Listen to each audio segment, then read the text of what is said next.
we have sound.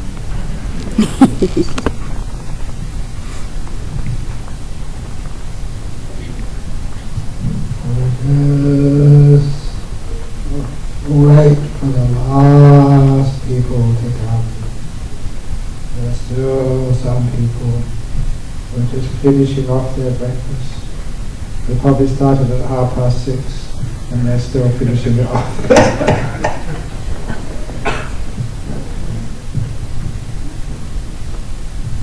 Very good. With cold water or plain water? Water, yes.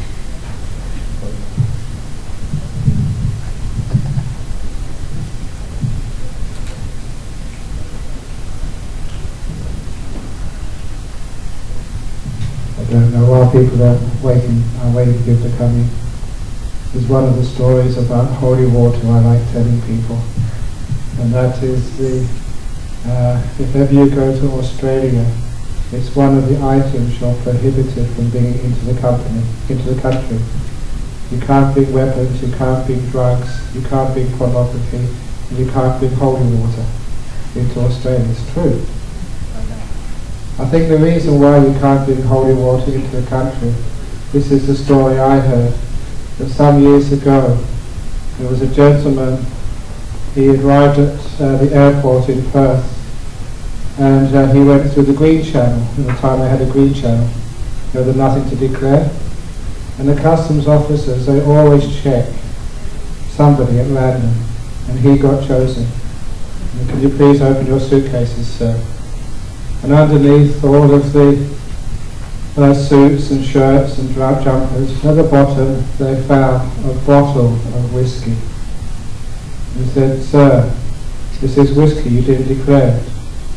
And thinking quickly, the traveller said, "Sir, it's not whiskey, it is holy water. I'm a Catholic, I've been to France, and this is holy water from the City of Lourdes."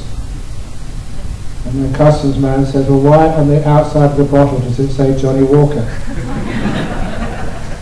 And he said, "Well, I had to put it into something, which is the only bottle I had. So it's holy water, okay, can I go now?" And the customs officer says, No, I've got to check this first of all. So the customs officer opened up the lid and smelt it. And the customs officer said, "This isn't water, it's whiskey, smell it yourself." And the traveller smelled it and said, "My goodness, you're right. It's another miracle."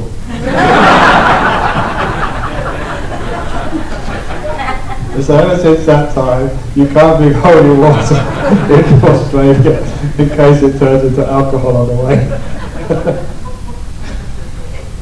So that's true. Next time you go to Australia, have a look at the customs form. The big one, you'll find you're not allowed to bring in holy water into Australia. And that's the reason why. Okay. Do we really want to do any charting, or should we just have the talk and maybe some questions and answers? Yeah, okay, do charting in the evening, once a day. Because you already have the charting book, you bring it every time. So we'll just do it in the evening time, not in the morning, until further notice. Until we change it tomorrow.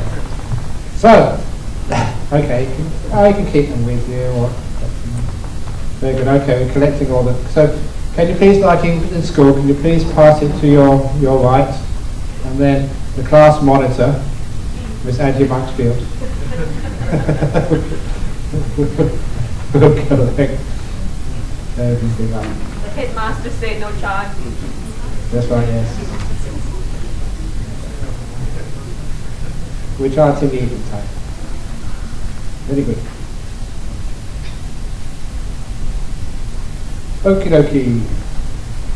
So, now seriously about some more meditation. Many people, when they start meditating, have difficulty sitting down comfortably because you're not used to sitting down for such a long time, except when you're watching the movies. When you're watching the movies, you're perfectly comfortable. You sit there for hour after hour after hour. But when it's meditating, sometimes the body hurts. So because of that, now we also have what we call walking meditation. And that's a very popular type of meditation which people, when they first start, if they can't do sitting meditation, they try walking meditation, and it's much easier because you don't have to worry about aches and pains in the body. So what you do for walking meditation, you may have already seen some people doing that here. You find a quiet spot. It can be in this room, during the afternoon or early morning when there's not so many people here, or it could be in the corridor or on the beach somewhere. You just make a little path for yourself, maybe 20 steps. That's usually average, sometimes more, sometimes less. And you start at the beginning of your path. And you put your gaze down about 2 meters in front of you, not to the left, not to the right, about 2 meters in front of you, just to give you the sense of safety. You're not going to step on something or trip over on something. And then very gently, at your natural speed, you walk from one end of the path to the other. You turn around and come back again. And as you're doing the walking, number one, make sure there's no past and no future.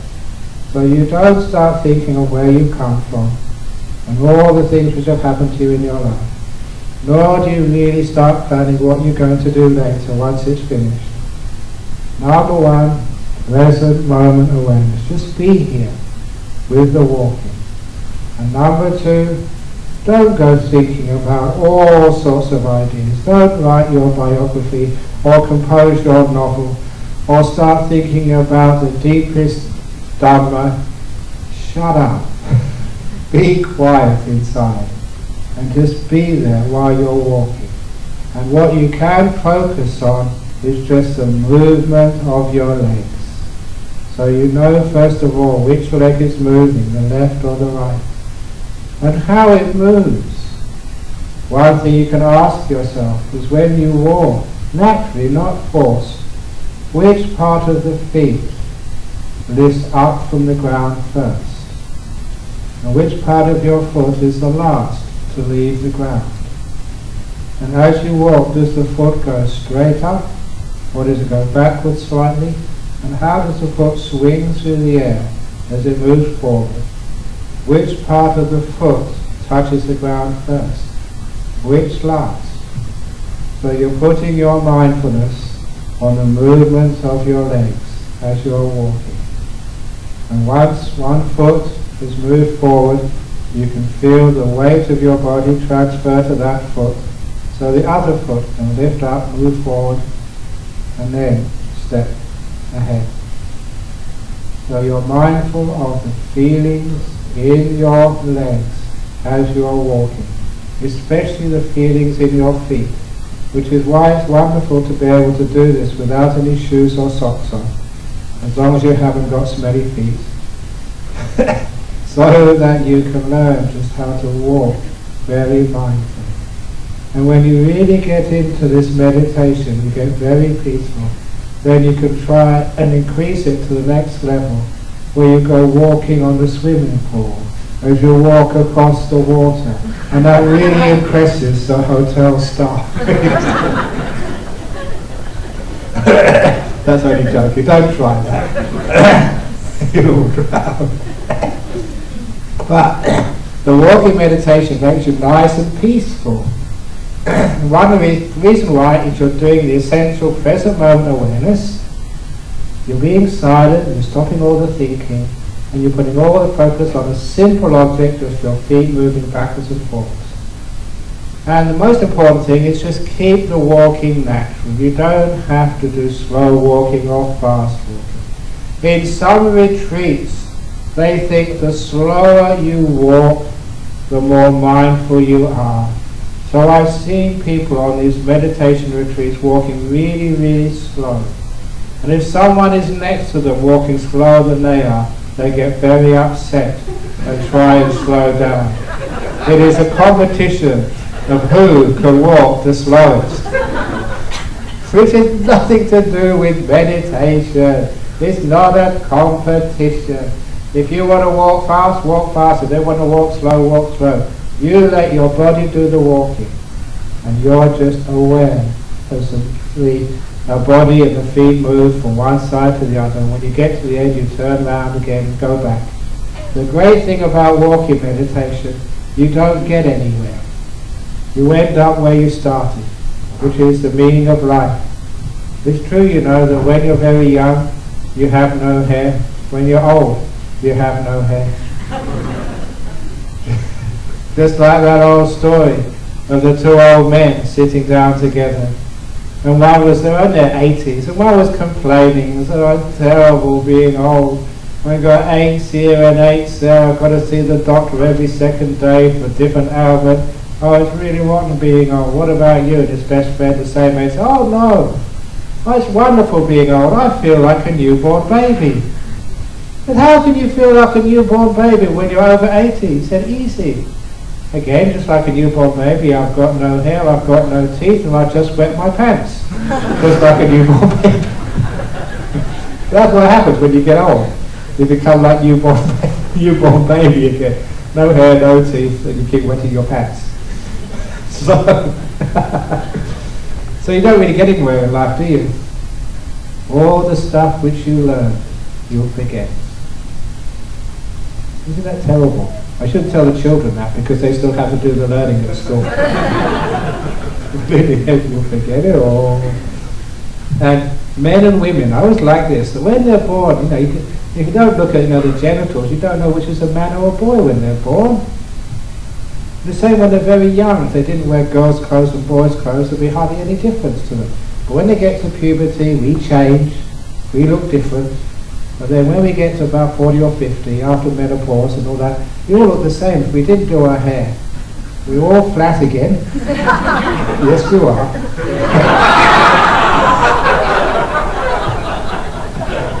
Our hair goes grey, just like everybody else. We look the same again. I really quite like that. This whole idea about genders, you know, we start together, we separate off, you know, just for procreation and for marriage and stuff, and then in the end we all come together again. Which I thought was really nice. There's no real difference, you know, the old people. So anyway, and once they asked, how old is old? I once asked this question, many years ago, I had a youth group. So I asked these kids, 10, 11, 12 years old, how old is old? They said anything over 30. That's all of you.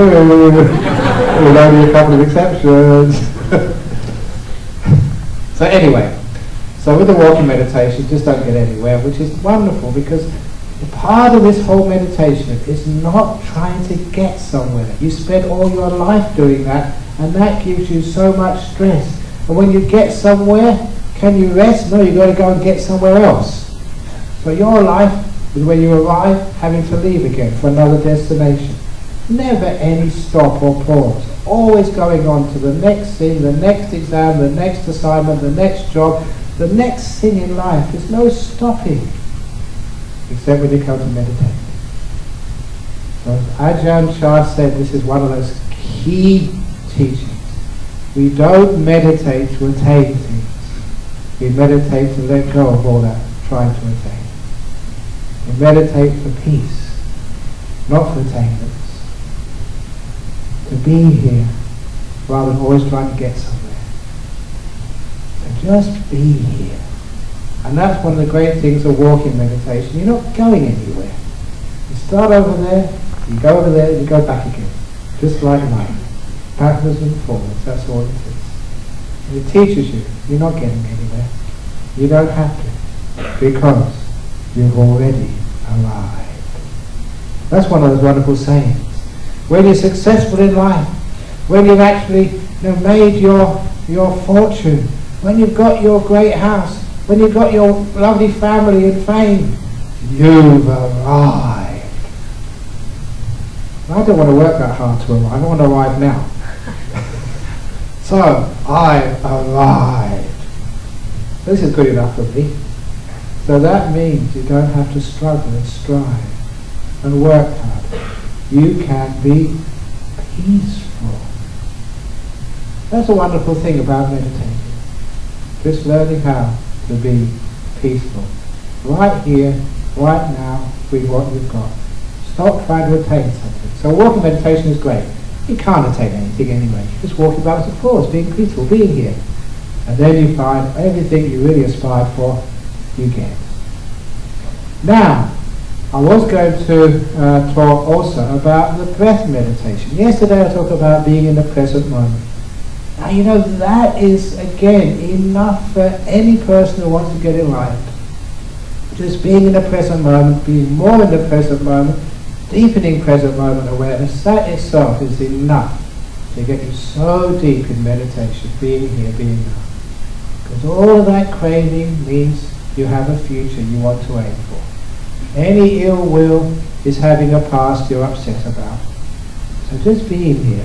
There's no defilements possible, no craving, no ill will. You've got nowhere to go, nothing to do. You just stop and become very quiet and still. That leaf stops moving, and all by itself it gets very, very still. However, there's something interesting about the breath meditation. And one of the interesting things about breath meditation, I wanted to find out why was that the object of meditation, which was the most popular in Buddhism. Even the Buddha said that's how he got enlightened, by doing breath meditation. What is so special about the breathing? And it was only later on when I started to experience deep meditations and realize how you do it. It's not aim for anything, not go from one stage to another stage, but just let go and see what happens. Because what occurs, you close your eyes, and I mentioned yesterday, seeing disappears. You're in a reasonably quiet room, there's no noise happening, there's no great sounds changing, so after a while you don't hear anything anymore. The nature of the brain is only wired to notice things which change. If things are perfectly still, they just disappear. And again, smell and taste are very easy to disappear. As long as that no one passes wind, there's not a change in the smell of this room. That's one of the reasons why people used to light lots of incense in the temples in the old days. These days people are much more healthy, so you don't need so much incense. But the body starts to relax, and the physical feelings and that fifth sense of touch start to disappear because nothing is moving. Because your legs aren't moving, they disappear. Your hands aren't moving, they disappear. Your back or your head is not moving, that disappears. So everything which isn't moving disappears until there's one thing left which is still moving.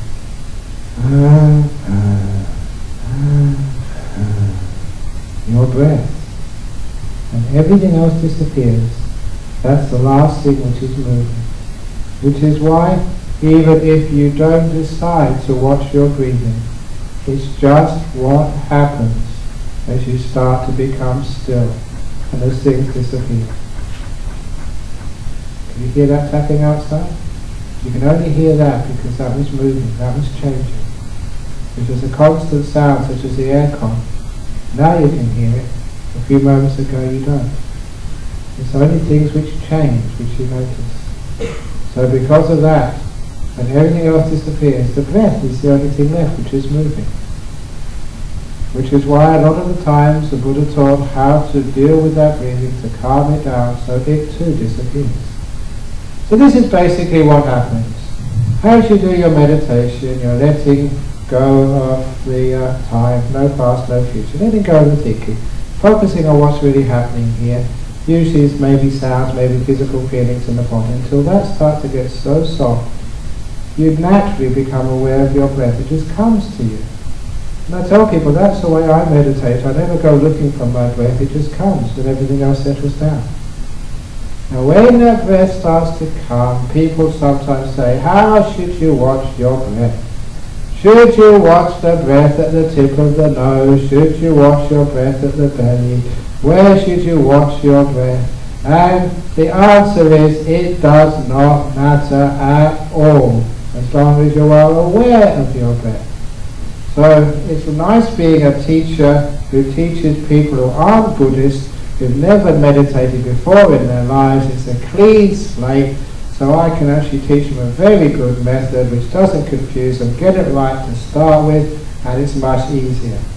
I just ask them to close their eyes, breathe in and out 3 times, and after the 3rd breath, open their eyes. That's all I tell them. And once they've done that, I ask them, how did you know you were breathing in and breathing out? How did you know that? And they don't look at the tip of the nose, they don't look at their belly, they just know they're breathing. That natural way of knowing your breath is what we watch in real breath meditation. If you watch the tip of the nose, you may be in big trouble. Because like me, you may have a cold, you may have hay fever, your nose might be blocked, and you can't find anything there, because nothing's happening. That was my problem. Actually, not really a problem. It was a great advantage to me. I suffered from hay fever as a kid, so there was certain times of the year I couldn't watch the tip of my nose.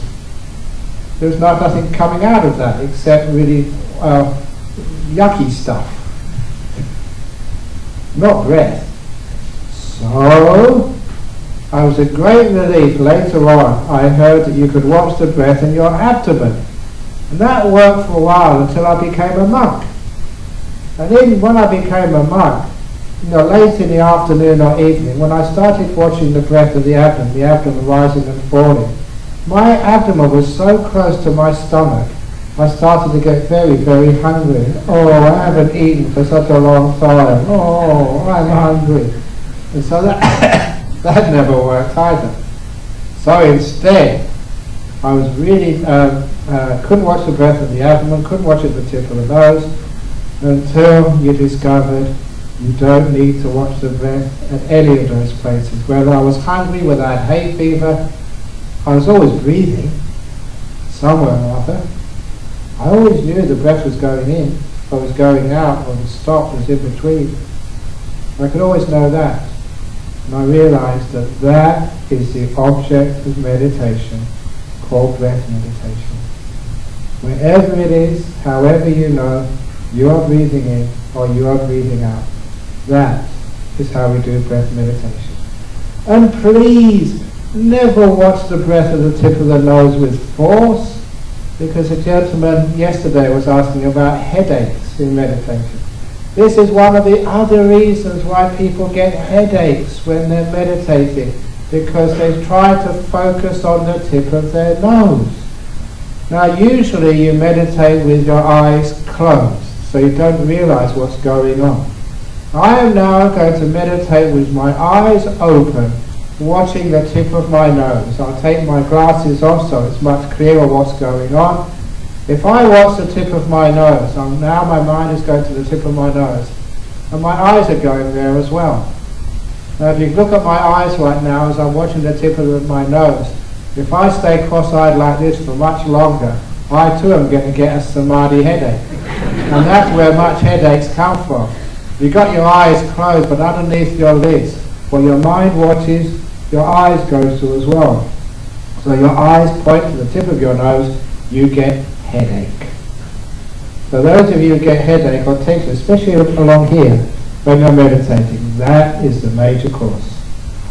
Your eyes are focusing on the tip of your nose and getting physical stress. But don't do that. Just what the breath is doing. That's good enough. You don't have to focus anywhere. And it's also has an extra advantage when you stop focusing on your body earlier on, and you focus on the breath. It's much easier to let go of the body and to allow it to totally disappear. So you just start by knowing the breath going in, knowing the breath going out, but then you make it even more refined. It's not just going in or going out. You notice the breath from the very beginning of the in-breath, when it just begins. And you notice that sensation change as it gets stronger and stronger until it reaches the peak of in-breath, and then it fades away as the in-breath stops.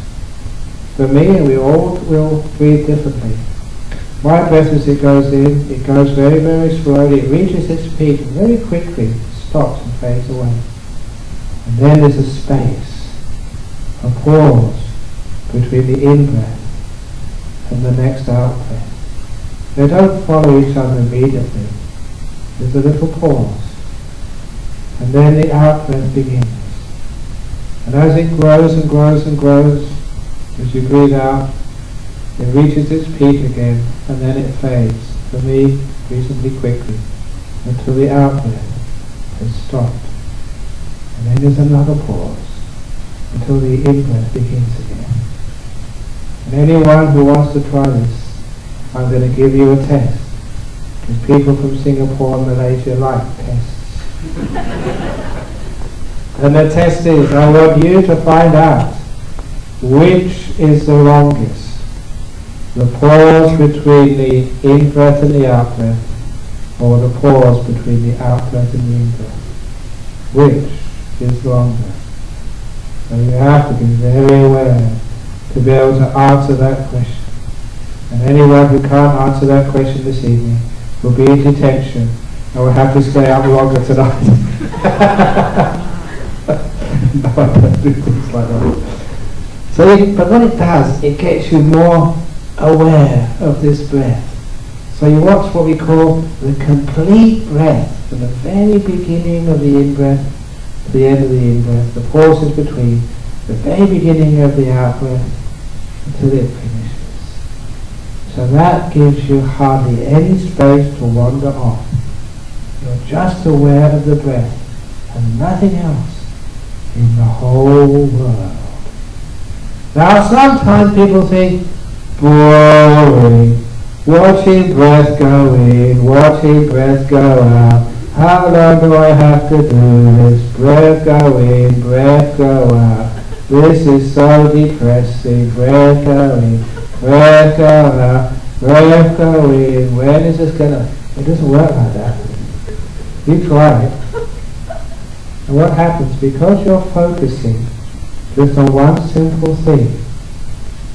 As I said yesterday, the energy of your mind starts to go into knowing.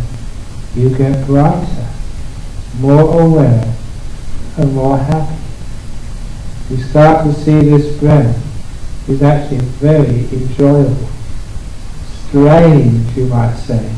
How can just watching the breath be so much fun? Do you ask people who've done this and say it's one of the most wonderful things they've ever done?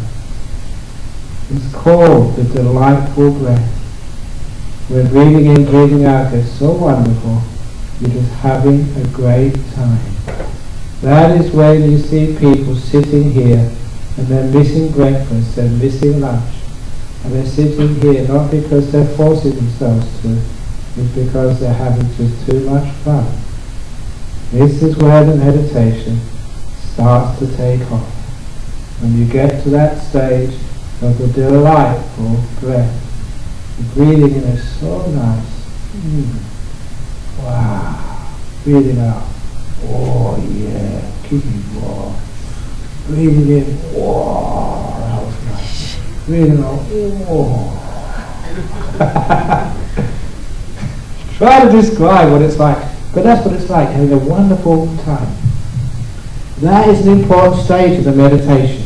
Not a stage you aspire to, just something which happens when you start to get peaceful and the energy starts to go into the right place, into the knowing.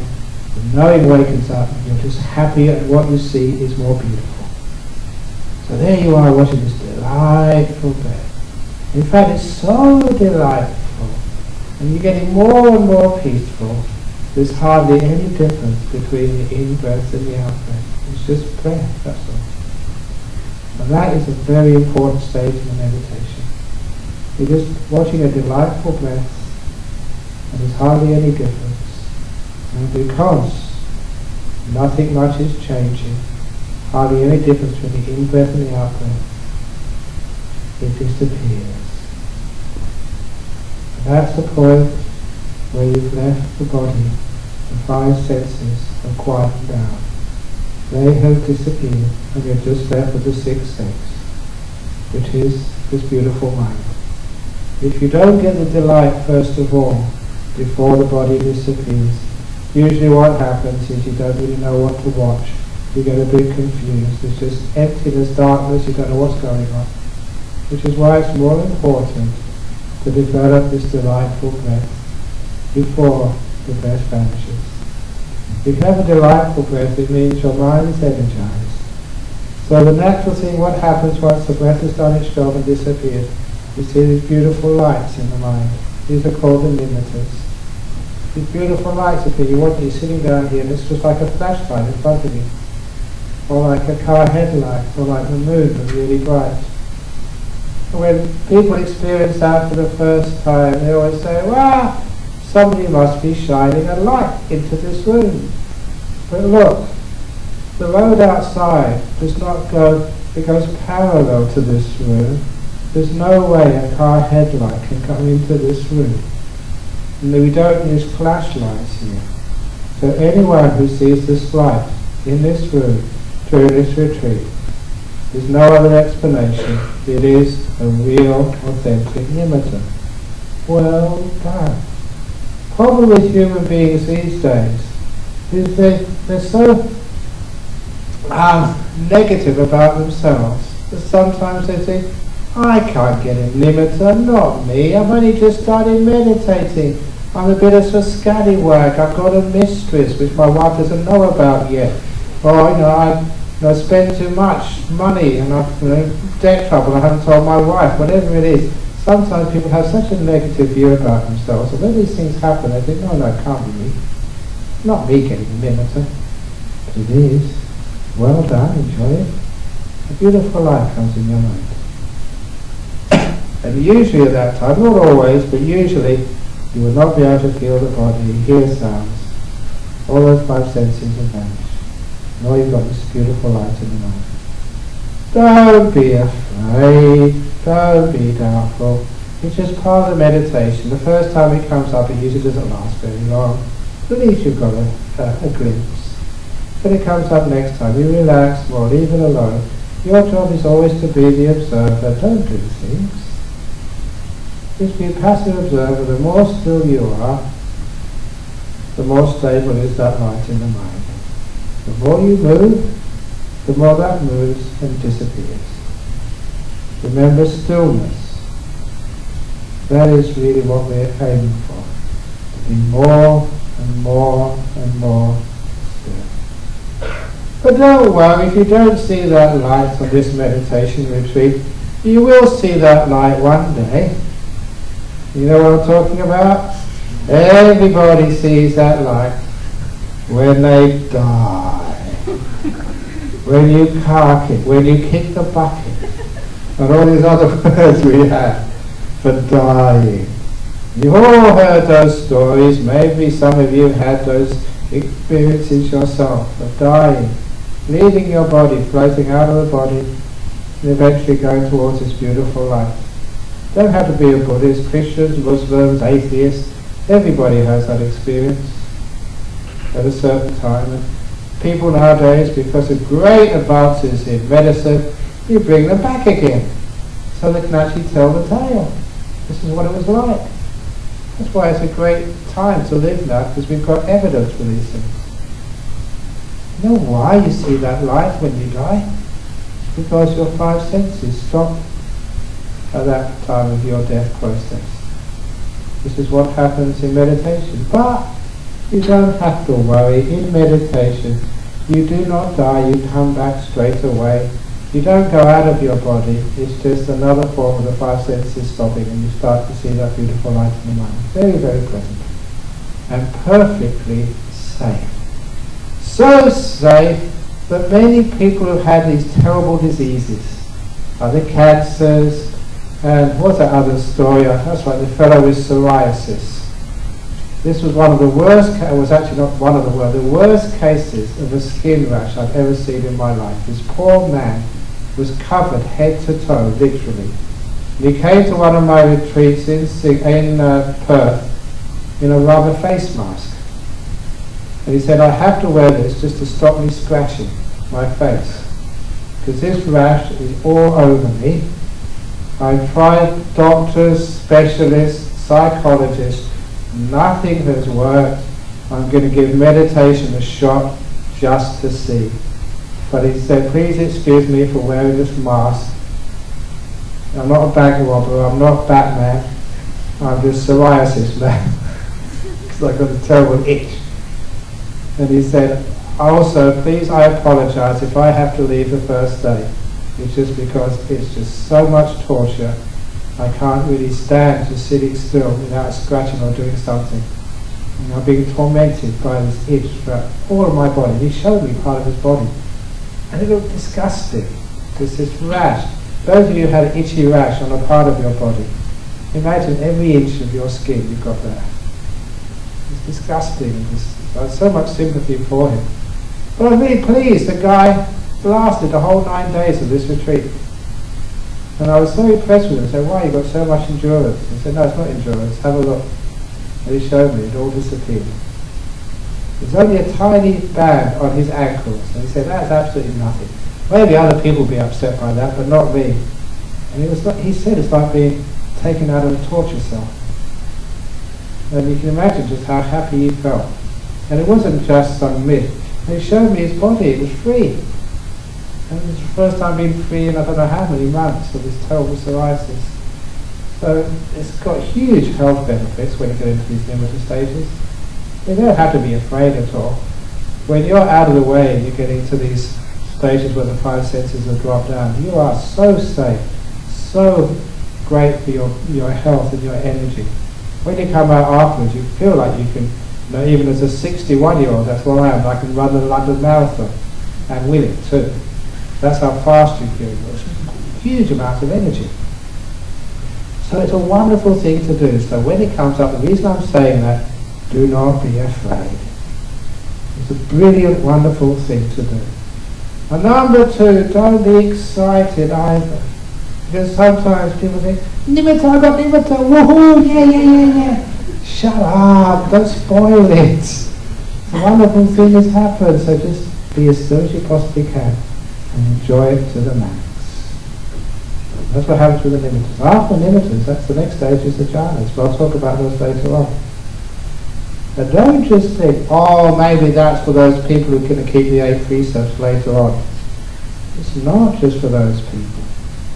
It's for everybody. You'd be amazed sometimes. Sometimes the novice people, the people who haven't meditated much before, the people who just spend their time just swimming in the pool and I'll just come and meditate when Ajahn Brahm's here. Even those people sometimes get it. It's not so much how much you've meditated, but how you meditate. How well you follow the instructions. If you follow the instructions well, you too can get these incredible nimittas. That really inspires you. Not just inspires you, but it also shows you what meditation can do, and how powerful and blissful and wonderful it is. Basically, it gets you addicted to meditation, which is a wonderful thing to get addicted to. It gives you more peace and happiness and fulfillment than anything else you've ever done in your life. That's why I like teaching it. You see how seamless it is? You start with something easy, just being in the present moment.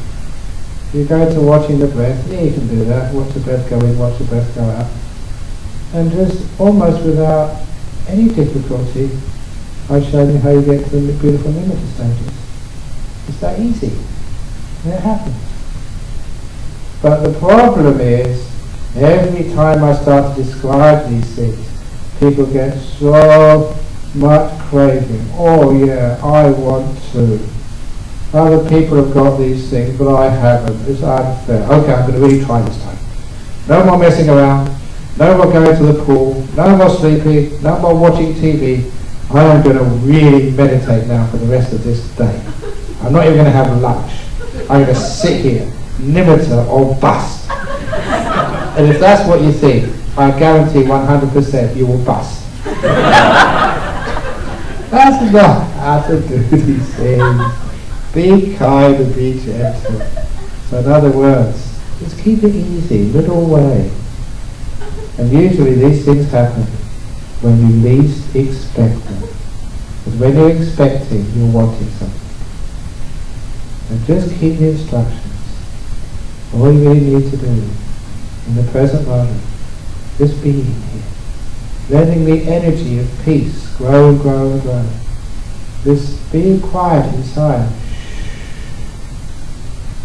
You know how you can stop talking with your mouth? You can do the same thing with your mind. Stop thinking. Be still. Inside. Until there's not even a thought happening inside. Just like you just experienced the space between my words.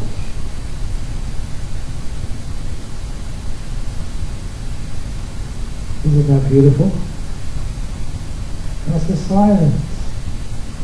It's not that hard. All that thinking, leave it till after the retreat.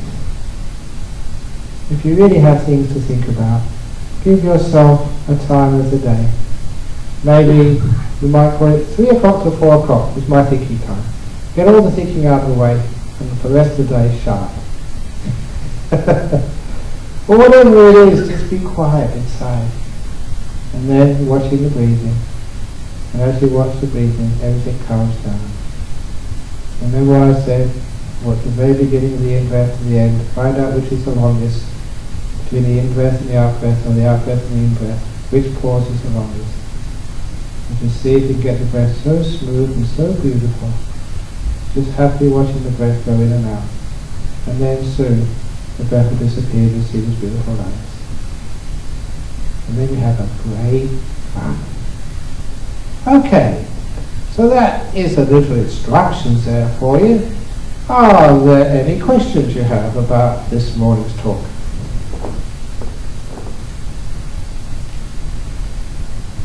Yes. Go on, yeah.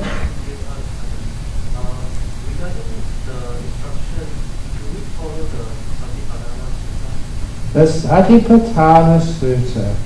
These are called the 4 foundations of mindfulness. And if you read number 118 of the Majjhima Nikaya, which is called the Anapanasati Sutta, there you will read with your own eyes the Buddha say that anyone who completes this Anapanasati training, which is what I've just taught you, anyone who completes the Anapanasati also at the same time fulfills the 4 Satipatthana. So what I've just taught you is Satipatthana meditation. Because the Buddha said specifically, that's why I quoted it, number 118 of the Majjhima Nikaya, the Anapanasati Sutta, the Buddha said specifically, Anapanasati, Satipatthana are one and the same. You fulfill Anapanasati, you fulfill Satipatthana. That's why sometimes people think, I make this up by myself. Every now and again, I quote the suttas, sometimes in Pali, just to impress people that I know what I'm talking about. I'm not just someone who makes it up, I'm also a scholar as well. So you can look it up for yourself. Did we bring any of these books with us? Suttas? The Buddha's Word. Okay, yeah, it's only an anthology, not the sort of full text. But it's there, you can look it up when you get back. So the Anapanasati Sutta. Any other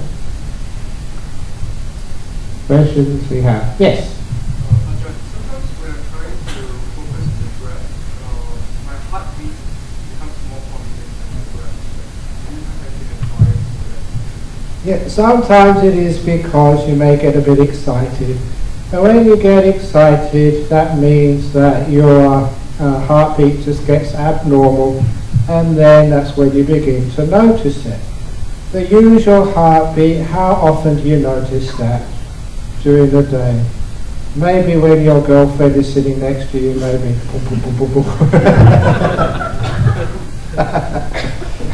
But usually it's such a common heartbeat that you don't notice it anymore. It's only when it gets out of the ordinary. And that means a little bit of excitement. So you just calm down, and then the heartbeat you don't even notice. So just when that happens, just relax more. You're just getting a bit excited because maybe meditation is happening and you're getting somewhere.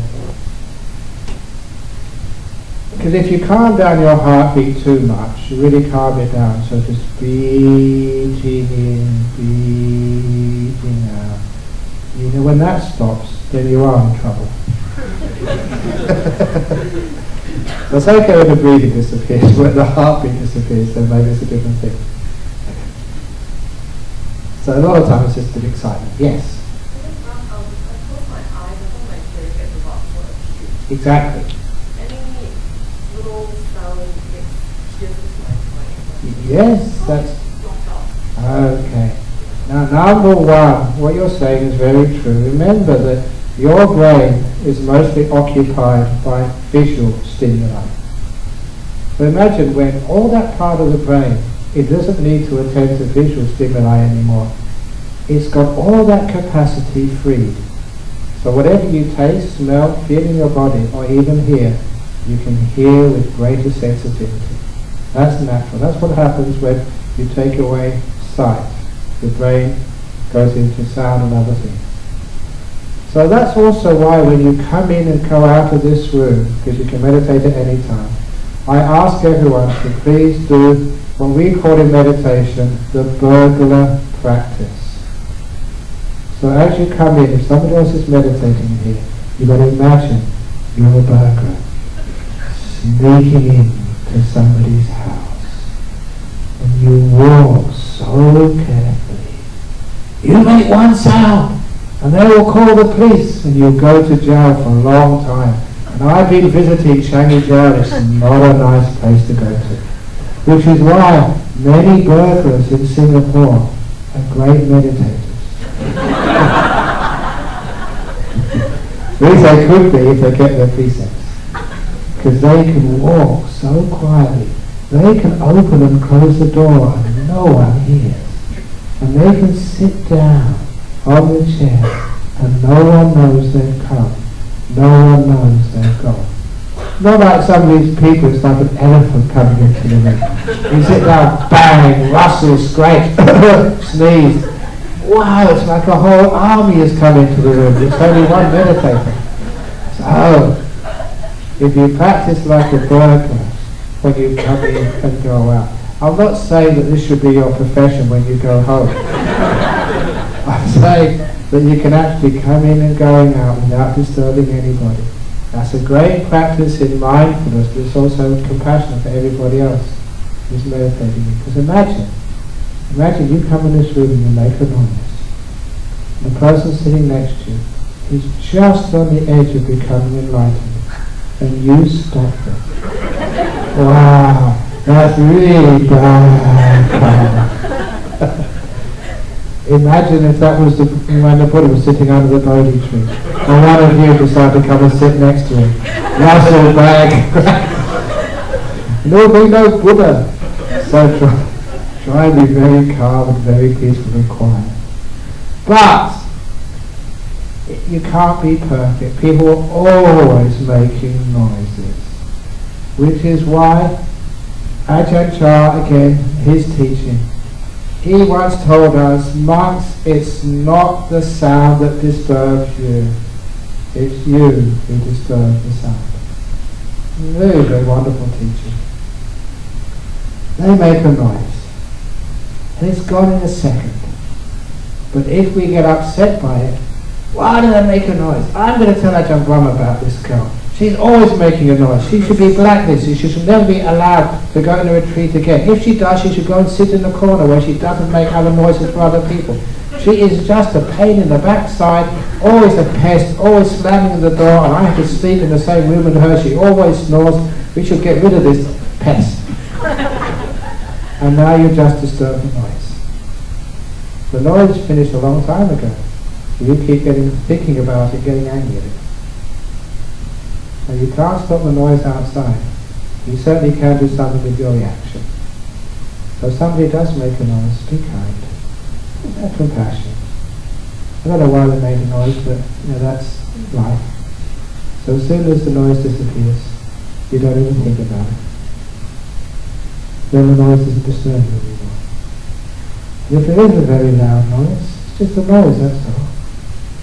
It may be piercing, but it's gone very quickly. You just let it go. Make peace, be kind, be gentle, even with loud noises. And please again, try and be very sensitive to people when they're meditating. And even just walk around them rather than right in front of them. Because sometimes only you want to meditate. And you almost get there and somebody makes a noise. It's also one of the reasons why we don't have bells on this retreat. Because so many times that happened to me. Sometimes I'm really getting deep, very peaceful, really getting to deep meditation. Bang! Gong! Okay, get up, we do some chanting now. Oh, that really sucked, that was really terrible. I was just having such a wonderful time and the bell stopped me going deeper. Or other times, what it might be like, oh, your legs are hurting and you want to go toilet. Ajahn Brahm, please ring the bell, I want to go. And for one reason or another, I'm 5 minutes late, like I was this morning. I had this nice meditation, so I rang the bell at 25 to instead of past. And sometimes that happened to me and I'm really angry. Didn't that monk know how much it was hurting? And I had to sit an extra 5 minutes because they rang the bell too late. So these days we don't have any bells. So when you want to get up, you get up. When you want to sit down, you sit down. You keep it natural. That is the real meaning of no bell silence.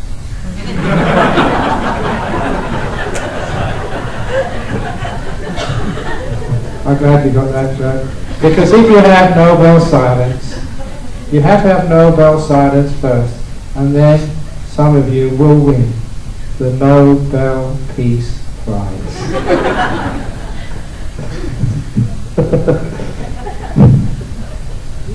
So it's great having no bells on retreats. I don't know how it's going there, but I invented these no bells on retreats that make it be natural. Maybe even 4 or 5 years ago, seeing the 2 leading meditation teachers over in the US, that was Jack Cornfield and Joseph Goldstein. And I told them, I said, wow, why didn't we think about that? Because they have the same problem. If you try and regiment people, everybody has to sit for 45 minutes or an hour, half an hour. Some people want to sit longer, some people want to sit shorter. So the retreat should be adapted to people rather than people adapt to a retreat. That's much better. So no bells at all. Any other questions before we have a tea break, which is toilet break? So keep your hands off the cakes and the sweets and everything else. And no tea or coffee unless you really, really, really, really need it. We have a tea break and we come back for a guided meditation and we'll do some more questions afterwards. Okay, so toilet break, everybody.